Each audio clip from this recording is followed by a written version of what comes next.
There you see Nico Megaludis makes his way onto the mat, the former Penn State Nittany Lion. That's right, and his opponent, Josh Rodriguez in the red, graduate of North Dakota State University, but now training at the Nittany Lion Wrestling Club. Yeah, Nico's old room. Out in Pittsburgh. Regular day job, just goes ahead and doubles up with the wrestling career as well. Yep, that's a classic Pittsburgh area financial advisor slash Olympic world team member hopeful.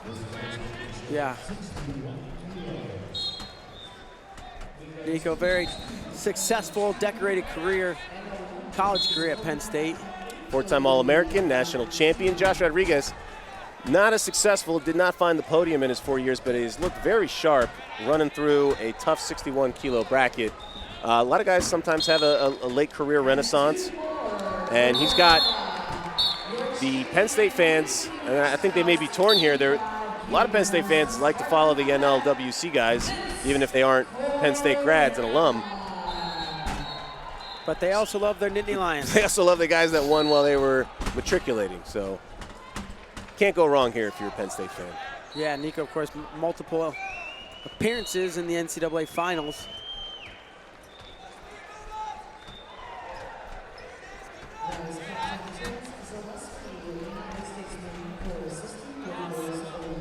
Passivity warning is going to go on Josh Rodriguez. And it's the second warning, so the activity clock, otherwise referred to as the shot clock, but it is a activity clock, officially. Yeah. And the new rule this year, tell me. If Nico scores, that doesn't wipe the clock off. If you go on the clock, you have to score. That's the only way to get rid of it. So theoretically, as Nico gets in on a shot there, Nico could score 9 points, and the clock could be the 10th for the tech fall. That's not going to happen. But the clock will expire, and 1 point will go on the board, the first of the bout for Megaludis.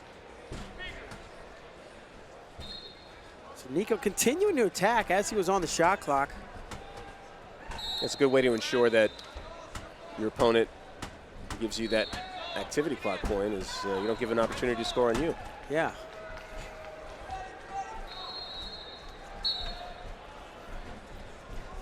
Both guys hand fighting hard in the middle here, unable to kind of open the other guy up and creating the opportunities to take some shots. Yeah, I've been impressed by the ferocity of Nico's attack so far. He hasn't lost a step. Some injuries kept him off the mat for a little while, but he looks back to his old ways. 30 seconds to go in the first period. So space, and Nico into that low shot. And a whizzer from J-Rod. Nico catches the hip, still holds onto the ankle. They're going to go two takedown. Nico Megaludis on the edge. And it's going to be his first offensive score of the bout, the first offensive score, really. Textbook short time takedown. The clock will expire while he's still on top. And the period ends. Megaludis 3 points in his favor, 0 for Rodriguez so far.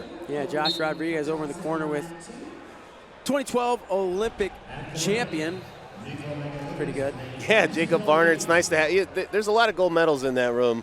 Yeah. In Happy Valley, Pennsylvania. Mark McKnight over there. And, of course, Nico trains out of the Pittsburgh Wrestling Club. And he's got former world team member Keith Gavin in his corner, head coach at University of Pittsburgh. Panthers. Yeah, Pennsylvania, it's just such a great state for wrestling, and when Penn State is on the dynasty run that they're on, and then Pitt starts raising their game as they've done under Coach Gavin, it just rising tide lifts all boats. It's a good place to be if you're into wrestling. And Nico from the Pittsburgh area. Yep. Got a wrestling room in his basement.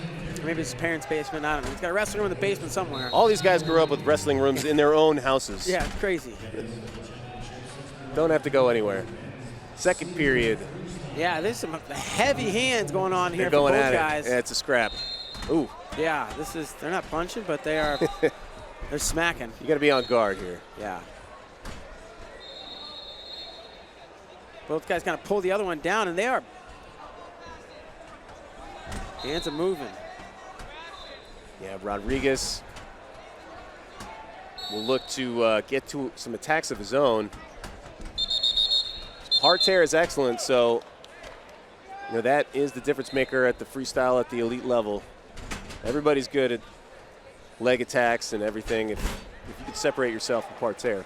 And so they offer, the mat judge offers passivity against Nico. It is not confirmed. We got a white paddle from the judge and chair.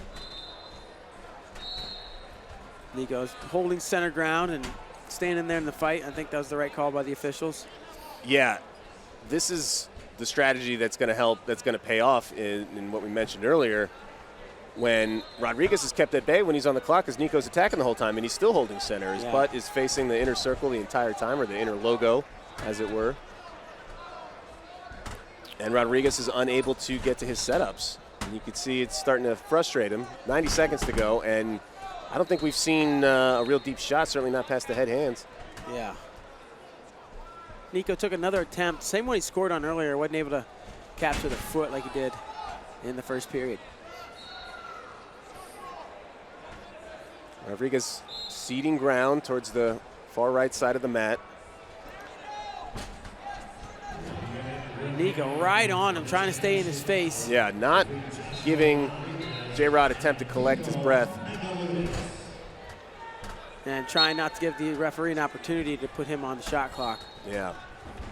Nico working hard. So sitting in Final X is Dayton Fix.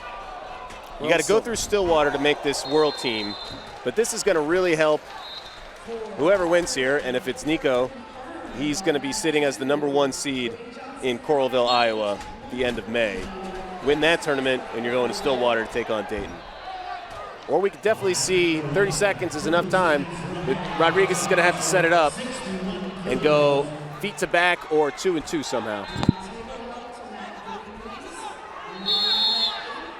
And they're going to give one to Rodriguez. He's going to step out.